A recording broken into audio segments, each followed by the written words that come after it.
जय सिया राम।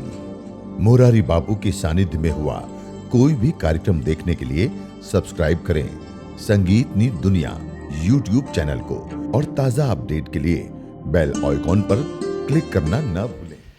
श्री रामचंद्रम शरणं प्रपद्ये, श्री रामदूतम शरणं प्रपद्ये। સૌપ્રથમ આ કાગધામ મજાદરની ભૂમિને પ્રણામ। આ ભૂમિએ આપણને એક એવી વિભૂતિ આપી, એ વિભૂતિ ભગત બાપુ એમની સતત ચેતના અહીં વિલસી રહી છે। એ ચેતનાને મારા પ્રણામ। આ સોનલબાનું મંદિર છે અહીંયા, ભગવતીને મારા પ્રણામ। રામજી મંદિરમાં બેઠેલા ઠાકોરજીને પ્રણામ। ઓશોનું એક વક્તવ્ય છે। કોઈએ એમને પૂછ્યું કે અયોધ્યાનો મહિમા વાંચીને અયોધ્યા જઈએ છીએ ત્યારે જે છાપ સાંભળીને વાંચીને જે પડી હતી એ રહેતી નથી, કંઈક જુદું જ દેખાય છે। વૃંદાવન વિશે વાંચીને સાંભળીને વૃંદાવન જઈએ ત્યારે જે આપણા ચિત્ત પ્રદેશ ઉપર છાપ પડી હોય એ એટલી પ્રબળ રહેતી નથી। વિશ્વનાથની નગરી વિશે સાંભળ્યા પછી વાંચ્યા પછી યાત્રાએ જઈએ ત્યારે કદાચ એ છાપ થોડીક ઝાંખી થતી એવું લાગે। આનું કારણ શું? ત્યારે ઓશોનું એક બહુ જ મોટું વાક્ય એના જવાબમાં છે કે ઘણી વખત તીર્થંકર જતો રહે છે, ખાલી તીર્થ રહી જાય છે। મને એવું લાગે છે, હું જવાબદારીપૂર્વક બોલું છું, આપ જવાબદારીપૂર્વક સાંભળજો, અહીંથી હજી તીર્થંકર ગયો નથી અને તેથી આ તીર્થ દર વર્ષે નવું તેજ લઈને ઉભરે છે। આ કાગચોથ આપણે દર વર્ષે નૂતન એનો અનુભવ કરીએ છીએ। તલગાજરડાનું રામ મંદિર બન્યું, જૂનું મંદિર વિસર્જિત થયું, નવું મંદિર બનાવ્યું ત્યારે સગવડ હોય, અનુકૂળ હોય તો, બાકી તો સબ ભૂમિ ગોપાલ કી। પણ ભારતના કોઈ પણ ગામમાં, કોઈ પણ નગરમાં રામ મંદિર બને તો અનુકૂળ હોય તો પહેલી માટી અયોધ્યાની એમાં પધરાવવી જોઈએ, અનુકૂળ હોય તો। અને મને અનુકૂળ હતું એટલે પહેલી માટી અમે અયોધ્યાની લાવીને એમ કાગ બાપુ વિશે જે કંઈ બોલાય, જે કંઈ લખાય, જે કંઈ પ્રસ્તુત થાય, જે કંઈ લોકાર્પિત થાય, જે કંઈ વિશ્વમાં અપાય, બાપુનું વિપુલ, પણ એની પહેલી વંદના કાગને ફળિયાની માટી નહીં।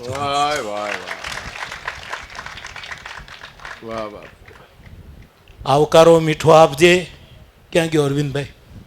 બાપ અરવિંદભાઈએ બાપુના પસંદ કરેલા બધા જ રચનાઓને સંગ્રહિત કરી અને આ એમના સંકલ્પને હું વધાવીશ જરૂર કે એને આ ફળીએ લોકાર્પિત કરવાનો વિચાર આવ્યો, કારણ કે પહેલા અહીંયા પગે લાગવું જોઈએ।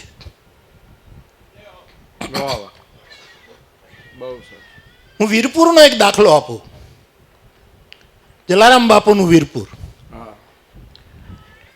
હવે જલારામ બાપા ઉપર એક ફિલ્મ ઉતારવાનો એક ફિલ્મકારે પ્રયોગ કર્યો।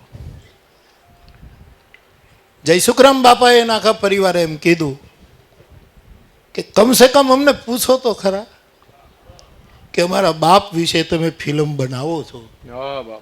એણે કોઈ હક રાખ્યા નથી જલારામ બાપુએ, પણ કમસે કમ અમને પૂછો તો ખરા અને પરિણામ એ આવ્યું કે પહેલાં પણ વાદે ચડ્યા અને બાપાના પરિવારને પીડા થઈ અને આ બધું કોર્ટમાં ગયું. એ બહુ સારું તો ગણાય નહીં, પણ હું રાજી થાઉં છું કે અરવિંદભાઈ, બાપ, આ પુસ્તક અહીંયા બાપુની ધૂળ છે, જ્યાં આ કાગ બાપુનું આ તીર્થ છે, જેને બહુ જવાબદારીપૂર્વક મેં કાગધામ કહ્યું છે, ત્યાં એનું લોકાર્પણ કરવાનું સૂઝ્યું. એ માતાજીની કૃપા છે. એને હું નમન કરું છું. અને બાપભાઈ, બાપુના બધા જ ભાગનું એક વખત યોગ્ય સંપાદન થાય અને બાપુનો આખો એક બૃહદ ગ્રંથ આ ભૂમિમાંથી પ્રકાશિત થાય, એવું પણ બને. અને એમાં બધા સાથે હશે, બધા સાથે હશે, આખો સમાજ સાથે હશે. અને એક જ ગ્રંથમાં આખો ભગત બાપુ તો ક્યાંય હમાય, આભમાં નો હમાણો, એ આમાં કેમ હમાય? આવા માણસો કેવલ માના ગાભમાં જ હમાય છે, બાકી ક્યાંય હમાતા નથી. પછી કોઈની તાકાત નથી સાહેબ એને હમાવી. પણ જ્યારે જગત વાંચતું થયું છે, ગુજરાતીઓ જાગૃત થયા છે, ગુજરાતી ભાષા તરફ આકર્ષણ વધ્યું છે કે આ ભાષાને જો આપણે આદર નહીં આપીએ તો ઘણું ચૂકાઈ જશે, એવા કાળમાં હું ઈચ્છું કે આ કાગધામમાંથી બાપુનું સમગ્ર સાહિત્ય એનું એક સાથે એક બૃહદ ગ્રંથના રૂપમાં એનું પ્રકાશન થાય અને એનું સંપાદન, એનું સંકલન કરતા આ કાગનું ફળિયું હોય. માતાજી આપણા સૌની આ મુરાદ, અને આ બધા સાથે છે જ, આ બધા સાથે જ છે. આવું આપણે ઈચ્છીએ. દાદા પધાર્યા રાજસ્થાનથી, એમનો ગ્રંથ અહીંયા લોકાર્પિત થયો. એમને ઈચ્છા થઈ કે રાજસ્થાનમાં લખાયેલો ગ્રંથ એ ઘણી જગ્યાએ લોકાર્પિત કરી શક્યા હોત. અને કદાચ મેં આ જાહેર સમારંભો હવે બંધ કરવાની ઘોષણા કરી છે, એના પહેલા મને બોલાવ્યો હોત તો એક ચારણની જીભને નાતે હું ત્યાં પણ ગયો હોત. પરંતુ એને પણ સૂઝ્યું કે મારે આ ગ્રંથનું લોકાર્પણ આ ટીમ્બે કરવું છે. આ ટીમ્બોય છે અને આ ઊંચી ટૂંક પણ છે. આ કાગ ટૂંક છે, મજાદાર. જેમ ગિરનારની અનેક ટૂંકો છે, એમ આ કાઠિયાવાડની કાગ ટૂંક છે. દાદા, આપને જય માતાજી કહી અને નમન કરું કે આપે આ ભૂમિના ચારણો માટે પણ આટલું ચિંતન કરી અને તમારા સાહિત્યમાં એને સમાવિષ્ટ કર્યું. આપને નમન. અરવિંદભાઈ, ખૂબ ખૂબ મારી શુભેચ્છા. અને વિષયને પકડીને બહુ રૂડું બોલ્યો બાપ, આમ નહીં પાછળ. અને પ્રભુદાન બાપુ, જય માતાજી, મારો બાપ. વાહ, આશાવરી આમ જાણે ભેરવી હોય એમ કરી નાખી તમે, પૂરેપૂરું કરી દીધું. આશાવરીમાં બહુ રાજી થયા. બે વક્તાઓ વિષય વિવેકને પકડીને જે બોલ્યા છે એને સલામ કરું છું. આ પ્રસંગે આ બંને વક્તાઓ અને દરેક વખતે ભગત બાપુને જુદા જુદા એંગલથી દર્શન કરીને, સ્વાધ્યાય કરીને, આપણો એક બળુકો વિદ્વાન બળુભાઈ એ પોતાનો અભ્યાસ રજૂ કરે છે, સમય જેટલો હોય એમ હંકેલી લે છે. એને હું બહુ જ મારી પ્રસન્નતા વ્યક્ત કરું છું. આજે રાત્રે 9 વાગે ભગત બાપુનો આત્મા ખૂબ પ્રસન્ન થાય એવી લોક સાહિત્યની ઉપાસના કરનારા 5 જણાનું 4 આપણી રૂબરૂ છે. એક દિવંગત છે પણ એની ચેતના નાનદાન બાપુની અહીં આંટા મારતી છે. એ 5ની જે વંદના થવાની છે એનું આગોતરો આનંદ વ્યક્ત કરું છું, એનો બહુ રાજીપ વ્યક્ત કરું છું. આ રૂડા પ્રસંગે અમારે અખાડાના મહંત, મંડલેશ્વરોના મંડલેશ્વર એવા પરમ પૂજ્ય રાજેન્દ્રદાસજી બાપુના આશીર્વાદ છે. અહીંયા એ વિરાજમાન છે. ગુજરાતી કેટલું સમજી શકતા હશે મારો નાથ જાણે, પણ રાજી થઈને બાવલીઓ બેઠો છે. એને પ્રણામ કરું. અખેગઢ જે કાગના ફળિયાનું ગુરુદ્વારો છે ગુરુદ્વારા અને છોકરાઓએ હજી સુધી હાંચ્યું છે. બહુ સાચું. હજી સુધી હજી વરસ પૂરું થાય કે બાપુ તમે શીખ તો લઈ જાઓ, ઓહો. અને બાજરાની ગુણ ભરીને એને આપે. આ જે આપણી પરંપરા છે સાહેબ, એ આ ફળિયાએ સાચવી છે. હું રામભાઈને પણ યાદ કરું સાહેબ. હા, મને જ્યારે મળવા આવે ત્યારે પેંડાનું પોકેટ લાવે, એક ફૂલનો હાર લાવે, અને એટલું જ કહે કે અમારો ગુરુદ્વારો છે હરિયાણી, એટલે હું તમારી પાસે આવું છું. આ ઉજળી પરંપરાનું રક્ષણ કરનાર અમારો બાપભાઈ અને આખો પરિવાર, એમને પણ ખૂબ ખૂબ સાધુવાદ આપું છું. આટલો મોટો ડાયરો, આપ સૌ સુગ્ન શ્રોતાઓ, આપ સૌ ભાઈ બહેનો પધાર્યા છો, આપ બધાને મારા પ્રણામ. મને એકેય એવોર્ડ મળે નહીં તોય મારે 2 વખત બોલવાનું.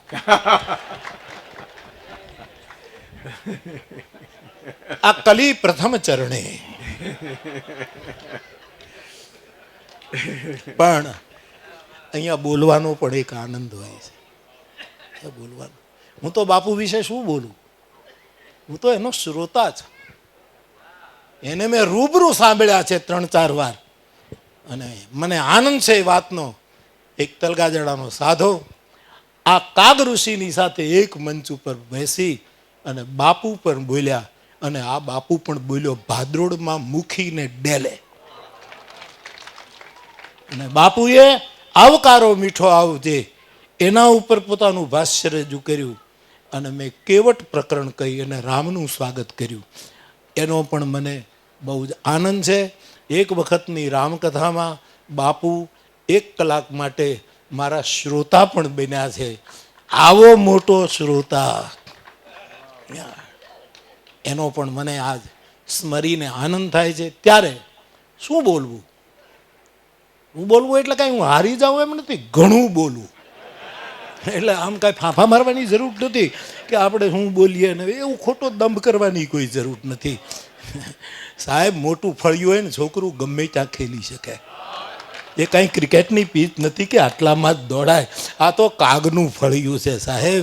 અહીંયા તો કોઈ પણ ઉઘાડા પગે દોડી શકે એવું મોટું ફળિયું છે, નાનું ફળિયું નથી. ને આજ સુધી મોટું રહ્યું છે, એનો એક સાધુને આનંદ છે. એવા ફળિયે જ્યારે બાપુની વંદના થતી હોય, બાપુના પુણ્ય શ્લોક નામ સાથે લોક સાહિત્યના સમર્થ ઉપાસકોની વંદના થતી હોય, ત્યારે હું મારો અતીવ રાજીપો વ્યક્ત કરવા અહીં બોલું છું. સીતોપનિષદ એક ઉપનિષદ છે, જેનું નામ છે સીતોપનિષદ. સીતાજીના નામે ઉપનિષદ છે. વેદાંતને ચુસ્તપણે માનનારા 12 ઉપનિષદથી વધારે ઉપનિષદોને સ્વીકારતા નથી.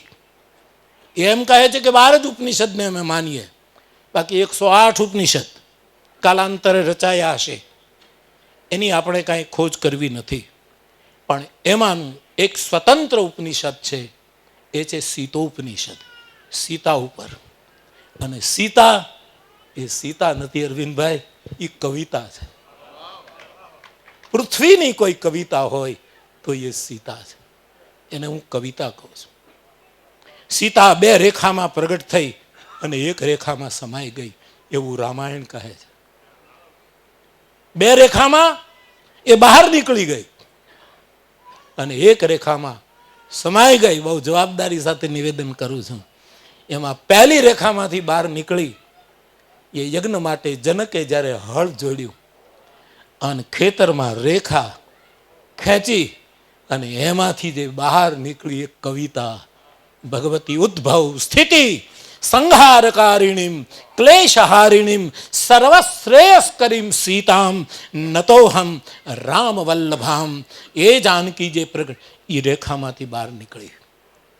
અને બીજી રેખા પંચવટીમાં લક્ષ્મણે જ્યારે દોરી ત્યારે વિશ્વભરની હક દલ દલની અન કરની સકલ સુર કાજ જાના નહીં તે સમય મહ અને 10 શીશ કપટ કે સાજ.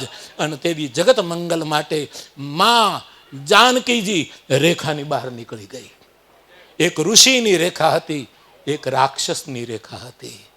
અને એના પરિણામો જુદા આવ્યા. પરંતુ જાનકીજી સુંદરકાંડમાં શોક વાટિકામાં એ વિરહિણી થઈને બેઠા ત્યારે એણે પોતાના પગની રેખામાં સમાવાનું નક્કી કર્યું કે મારા પગમાં જે રેખા છે એ જ રામના ચરણની રેખા છે. અત્યારે ક્યાં રામ હશે, હું એને ક્યાં ગોતું? એટલે રામના ચરણની રેખા, આદિશક્તિના ચરણમાં પણ એ જ રેખા હોય એટલે પોતાના ચરણની રેખામાં રામની ચરણની રેખા જોઈ અને એમાં બે રેખામાંથી બહાર આવવું અને એક રેખામાં સમાઈ જવું, આ કવિતાનો સ્થાયી ભાવ છે. અહીંયા વિધવિધ વિધાના કવિઓ બેઠા છે. આજ નાણદાન બાપુ તો આપણી વચ્ચે નથી, પણ એની સાથે હું બેઠો છું. એણે જે ગ્રંથો લખ્યા રણછોડદાસ બાપ દાદાની હાજરીમાં અમે એને લોકાર્પિત કર્યા છે. અને આ કવિ એ એક મોટા ગજાનો કવિ. આજે જેના પોખણા છે એવો અનુદાનભાઈ અમારો. આજે ચારણી સાહિત્ય માટે કેટલું, ચારણી જે શબ્દ ક્રીડા છે, ચારણીનું શબ્દ ચારણનું જે એક વસ્તુ બહુ જવાબદારીપૂર્વક નિવેદન કરવા માંગુ છું. છેલભાઈ તમે જવાબદારીપૂર્વક સાંભળજો. હા, ના સાંભળો તો કાંઈ નહીં. પણ આપણે એમ કહીએ છીએ કે બધાના કપાળમાં વિધાતા લેખ લખે છે. બરાબર છે? જસ અપજસ વિધિહાત વિધાતા પણ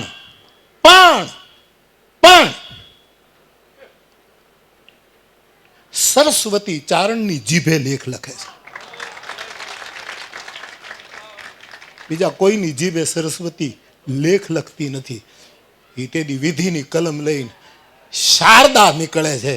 સુમિરત શારદ આવત થાય ભક્તિ હેતુ વિધિ ભવન બિહાઈ અને સુમિરત શારદ આવતી ધાઈ. પણ એ સરસ્વતી આ કવિની જીભ જ્યાં હું લેખ લખું છું એ હરિગુણ ગાશે, એ સાચું કહેશે, એને બદલે કોઈ પ્રાકૃતના ગુણગાન ગાય ત્યારે સરસ્વતીને થાક લાગે કે આટલો લાંબો પલો કાપીને હું આવી, ક્યાં વિધિ લોક અને ક્યાં હું આવી, અને પરસેવે રેપજેપ થઈ જાય અને પછી થાકેલો માણસ ક્યાંક તળાવ ગોતે. મારો તુલસી કહે પછી એ માનસ નામના સરોવરમાં નાવા ગઈ. એ હતું તુલસીનું રામચરિત માનસ. અને થાક ઉતારી અને પાછી થોડીક નિરાશા સાથે પાછી ગઈ. આ ચારણની જીભ ઉપર સરસ્વતીએ લખેલા. અને અરવિંદભાઈ સાચું કહેતો હતો કે બધા ન જ ગાઈ શકે. પાકું કરવું હોય તો હું એ કરી શકું, ન થાય એટલું તો કરીએ કે ને, આટલું બધું યાદ રાખીએ તો આટલું, પણ સાહસ કરાય જ નહીં. એના માટે જીભું પસંદ થઈ છે અને એ ચારણો પાસે જ છે. અને એ ચારણની જીભની જવાબદારી પણ એટલી જ વધે છે. એ કેટલી મોટી જવાબદારી છે એ જીભની. હા, ત્યારે મારે આપને એટલું જ કહેવું છે કે કવિનો સ્થાયી ભાવ છે કઈ જગ્યાએ રેખામાંથી બહાર આવવું, કોને કારણે બહાર આવવું, અને કઈ જગ્યાએ રેખામાં પોતાને વિલીન કરી દેવી. આ મારી ભગવતી સીતારૂપી કવિતા. અને ભગત બાપુએ કવિતા નથી લખી, સીતા લખી. એણે કવિતા થોડી લખી છે. એને તો હરેક પદ એ સીતાના પદો છે એવું લખ્યું. એ સીતોપનિષદમાં એક મંત્ર છે. એ મંત્ર આપને કહીને મારે વાત પૂરી કરવી છે. તમે કહેતા હો તો 9 વાગ્યા સુધી બોલું, 9 વાગે સીધો એવોર્ડ સમારંભ શરૂ કરીએ. શબ્દો ખૂટે બૂટે એવું નથી કાંઈ. પણ મંચની મર્યાદા, મંચનો વિવેક એક જુદી જ વસ્તુ છે સાહેબ. ત્યારે સા લોક વિદ્યા વેદમયી, દેવમયી, લોકમયી, કીર્તિમયી, કાર્ય કારણમયી. સા લોક વિદ્યા. ભગત બાપુએ લોક વિદ્યાની ઉપાસના કરી. આજ આખો ડાયરો લોક વિદ્યાનો ઉપાસક છે. પણ એ લોક વિદ્યા કેવી છે? જેને ઉપનિષદ હસ્તાક્ષર કરીને કહે છે કે લોક વિદ્યાના 5 રૂડા પરિમાણો બતાવે. લોકવિદ્યા કેવી છે? વેદમયી. ભગત બાપુના દોહાઓ, એના છંદો, એની કવિતાઓ, એના પદો, એમ પ્રભુદાન બાપુએ કહ્યું કે પોતાની રીતે લખેલી પોતાના છંદમાં એની ગઝલો, એના જુદા જુદા છંદ પ્રકારો. વિષ્ણુ દાદા વેદ માર્ગી ગાર્ગી માર્ગી, અમારો દાદો જે ઋષિકેશના મંડલેશ્વર, એના આશીર્વાદથી એક ગાર્ગી માર્ગને વિચારીને હું જો ભગત બાપુની કવિતા જોઉં તો વેદમયી. હવે તમે જુઓ પ્રમાણ.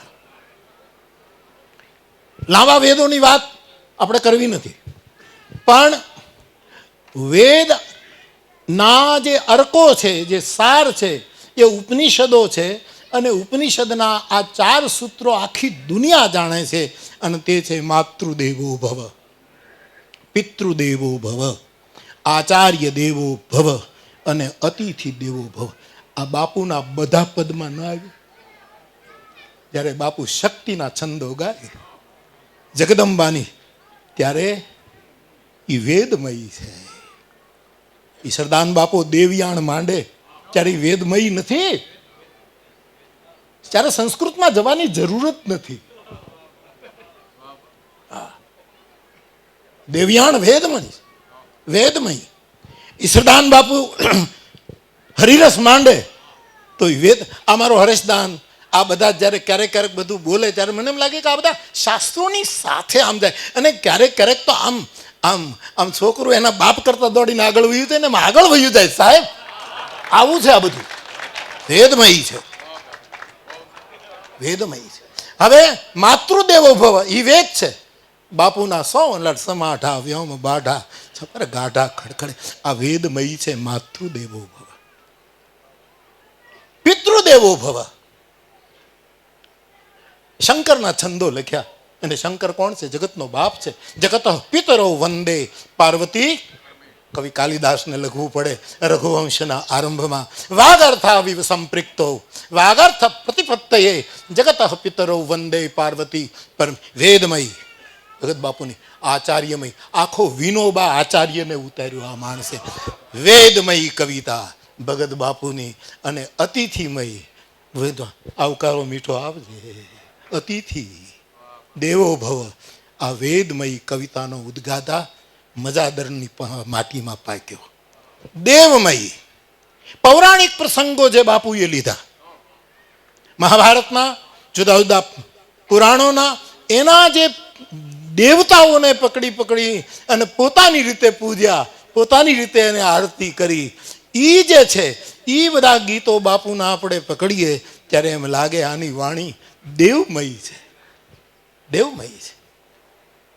દેવત્વ ધબકે છે. સાલોક વિદ્યા વેદમયી, દેવમયી. અને ત્રીજું સૂત્ર આવે છે લોકમયી. આ લોકમયી વિદ્યા છે, લોકમયી. બાપુની વાણી એટલે લોકમયી. અને છતાંય રેલવેના પાટા ભેગા થઈ જાય તો એક્સિડન્ટ થાય, પછી ઓલું આમ કનેક્શન થાય ને એમાં તો જે હોય તે કે આ લાઈનમાંથી આ ટ્રેક ઉપર ગાડી જતી, એમાં જે થતું. પણ જે સમાંતર 300 કિલોમીટર દૂરી પર સ્ટેશન આવતું હોય એના 2 પાટા સમાંતર જ જાય. એમાં કયો પાટો નાનો, કયો મોટો, કયો ઉચ્ચ, કયો હલકો, આવું જે નિવેદન કરે, આવી જે સમાલોચના કરે, એને આપણે શું કહેવું એ આપણે બધા ભેગા થઈ નક્કી કરીશું.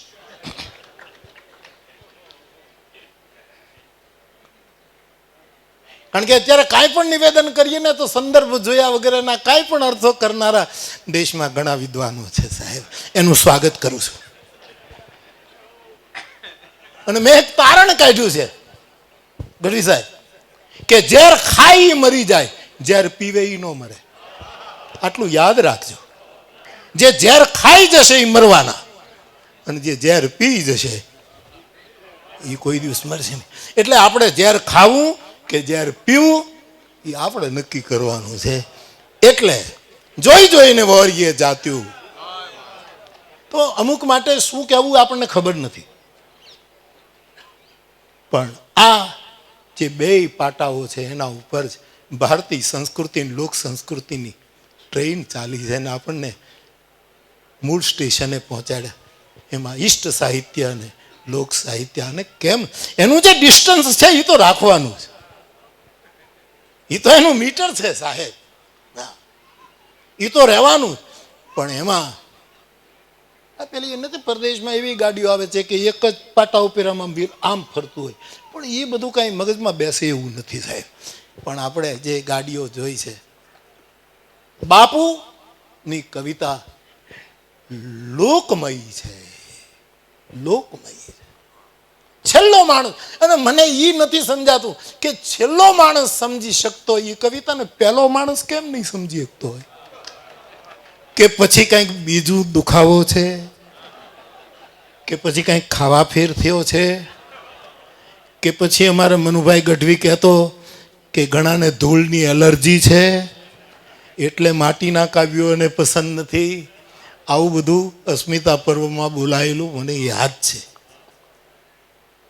આ બે ધારા છે, વેદ ધારા અને વેદનાની ધારા. આ પિથલપુરની સ્ત્રી ગાય એ વેદનામાંથી નીકળેલો વેદ છે, બોલો વેદમાંથી. પણ આ બંને સમાંતર ચાલે છે, સમાંતર ચાલે. એટલે બાપુની કવિતા મારી જવાબદારીએ વેદમયી છે, દેવમયી છે, લોકમય અને કીર્તિમયી.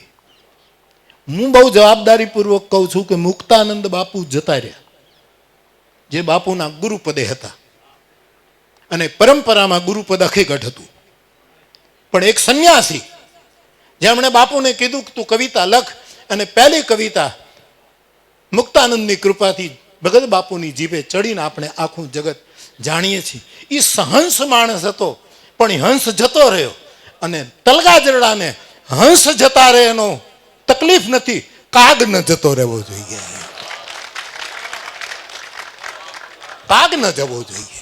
હંસો જાય એની ગતિની આપણને ખબર ન પડતી, અને હજી હંસ જોયા છે ક્યાં? વાંચ્યા છે, આપણે જોયા નથી, વાંચ્યા છે. તુલસી લખે છે, સુનિય સુધા દેખીએ ગરલ. તમે અમૃત વિશે સાંભળો, બાકી કોઈએ ઝેર જોયું છે? સુનિય સુધા દેખીએ ગરલ, સબ કરતુતી કરાલ. આપણે હંસને જોયા નથી, વર્ણનો વાંચ્યા છે. એ માનસરોવર સુધીનો પલ્લો કાપ્યો પણ હંસ મળ્યો નહીં. બગલા જેવા કાંઈક હતા, એ મારો નાથ જાણે શું હોય, પણ હંસ દેખાણું નથી. એટલે હંસ ઓછા થાય તો સમાજને બહુ ચિંતા કરવા જેવું નથી. કાગ ઓછો ન થવો જોઈએ, અને ઈ કાગ હજી જગત આખાની શ્રદ્ધા લઈને ઉડી રહ્યો છે, ઉડાન ભરી રહ્યો છે. ઈ કાગ જગતમાં કહેવાતો કાગ નથી, એ કાક ઋષિ છે. એ આખો જુદો જ પહેલો છે.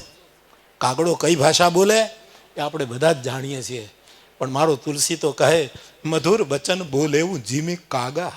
એક કાગડો એવો કે એવી મીઠી ભાષા બોલ્યો કે સકલ લોક જગ પાવની ગંગા, ત્રિભુવનમાં કીર્તિ ફેલાય. એમ ભગત બાપુની ચેતના શીતોપનિષદના કહેવા પ્રમાણે કીર્તિમયી, કીર્તિમયી. મીઠપ વાળા માનવી જેદી જગ છોડીને જાશે, તેદી કાગા એની કાણ ઘેર ગયા. જેવી તેવી કીર્તિની પતાકા છે. આ કીર્તિમયી કવિતા આ મહાપુરુષે આપી, અને કાર્ય કારણમયી કવિતા, જે કવિતાનું કારણ પણ હોય અને એનું કાર્યક્ષેત્ર હોય, બંનેમય કવિતા. આ તો વિદ્વાનોનો વિષય છે. આના માટે શિબિરો યોજાવવી જોઈએ, અને એના માટે જેટલા સાંભળવા આવ્યા હોય એ બધા સેશનમાં બેસનારા હોવા જોઈએ. નહીંતર વારો આવ્યા પછી બધા વયા જાય છે. એવી ફોગટ શિબિરો સમાજમાં ઉજવાય છે. એવા સમયે એક એક શબ્દ આનો મૂલવવો જોઈએ સાહેબ, અને એના માટે યોગ્ય ઠેકાણું હા વસંત બાપાની મનોરથ છે, અમારા બધાનો મનોરથ છે કે અહીંયા કાગ બાપુનું એક એવું સ્મારક બને પાછળના વાડામાં, કે બાપુની બધી જ વસ્તુ ત્યાં સચવાય. અને આ કાગ કીર્તિને જેણે માણવી હોય, કાગની વેદમય કવિતાને, દેવમય કવિતાને, લોકમય કવિતાને, કીર્તિમય કવિતાનો અભ્યાસ કરવો હોય એણે આ કાગ દ્વારમાં પ્રવેશ કરવું પડે અને અહીંયા આવીને એ કરી શકે. એવો પણ એક મનોરથ છે. માતાજી પૂરો કરે. તો એવી પંચમયી વાણીનો પ્રવક્તા, ગાયક ભગત બાપુ છે. એને આંગણે જેમ બળવંતભાઈએ રાજીપો વ્યક્ત કર્યો કે સંખ્યા વધતી જ જાય છે અને એ તો વધે જ, પણ કદાચ ઘટે તોય આપણે પાછા પડવાનું નથી. હું એકલો બેઠો હોય તો તમારે થોડીક સંખ્યા વધારે છે માની લેવું કે એક માણસમાં ઘણા શ્રોતાઓ બેઠા છે એવું તમારે માની લેવું. દિલવાળા બે મળે તો એક મિજલસ છે મરીઝ. દિલવાળા બે મળે તો એક મિજલસ છે મરીઝ. દિલ વગર લાખો મળે એને સભા કહેતા નથી. આજ વાહ વાહ કરે ને પાછળથી હાય હાય કરે, એ હોય તોય હું ને ન હોય તોય હું. સાહેબ એક ઉર્દુ શેર કહું, चल भाई एक उर्दू शेर को સાંભળો, सुनिएगा. खिच्ची दाद देना हो नहीं तो तू शोभित देसाई आम दाद मांगे. दाद देना नहीं तो तू जान रखिए. फक्र ये कि वो मेरे है, गुमान प्राउड हमने એનો ગર્વ છે કે આ બધા આપણા છે. संजूभाई फख्र ये कि वो मेरे हैं, लेकिन फिक्र ये कि कब तक. आलोकना सागर मही कोई नावथी तरसो नहीं, અને દુનિયા દણા દો રંગના ધોખા કદી ધરશો. સીતાને ઘોર જંગલમાં અમે પુત્રો જણાવ્યા છે, કૃષ્ણને ભીલના બાણે અમે પોતે હણાવ્યા છે. કલમ ધ્રુજે કથા લખતા અમારી પાપ પોથીની, કે મહાત્મા સંત મોહનને અમે પોતે હણાવ્યા. અમારો વિનુ બાપુ છે રામાનંદી સાધુ, એ મને હમણાં બહુ એક સરસ વાક્ય કહી ગયો કે બાપુ આશ્રિતો ક્યારે ગણિકા થઈ જાય કાંઈ કહેવાતું નથી, અને ગણિકાઓ આશ્રિત થતી જાય છે. આ કેટલો મોટો ફક્ર ये कि ये सब मेरे है, लेकिन फिक्र ये कि कब तक. ये जो उसकी मजबूरी है. अब लोक साहित्य આવે તો શેરો શાયરી આવે. બાપુ તો દરિયો હતો સાહેબ, આમાં તો કોઈ પણ હોડકું લઈને હાલી નીકળાય સાહેબ. ये जो तेरी मजबूरी है, यही सबसे बड़ी मजबूरी है. जो हल्की बातें करता है वो एक बहुत भारी मजबूरी है.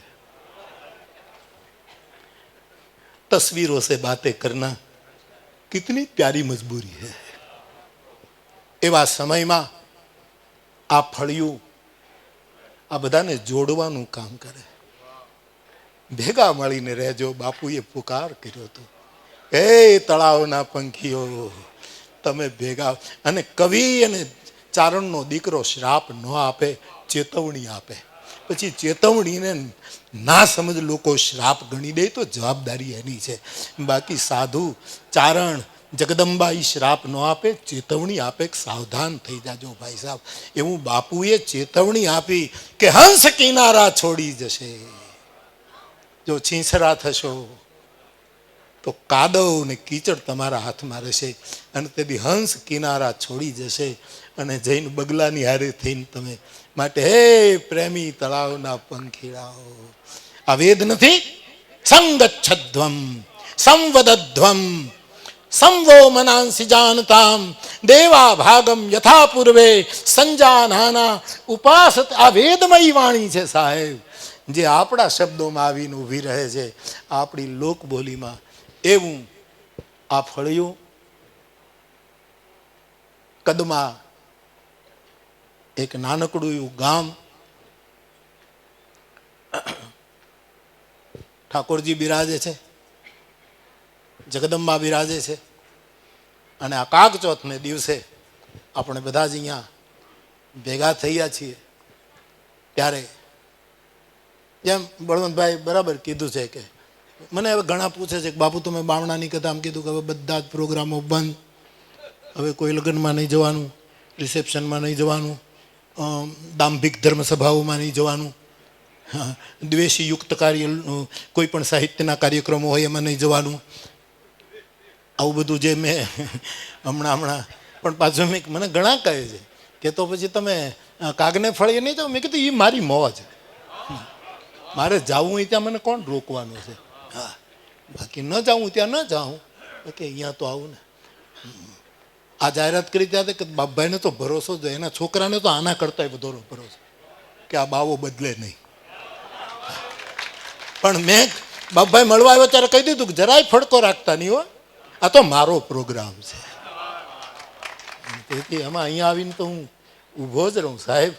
એટલે નહીંતર ઘણા આમ કહે છે કે લો તમે ત્યાં તો ગયા હતા, જાહેરાત તો કરી, તમારે આમ નહોતું. ઘણા માણસો હવે એમ ઈચ્છે છે, એમાં જે શિષ્ટ લોકો છે, વંદનીય લોકો છે, એ બધા એમ ઈચ્છે છે કે અમે ઈચ્છીએ એવું જ તમે બોલો.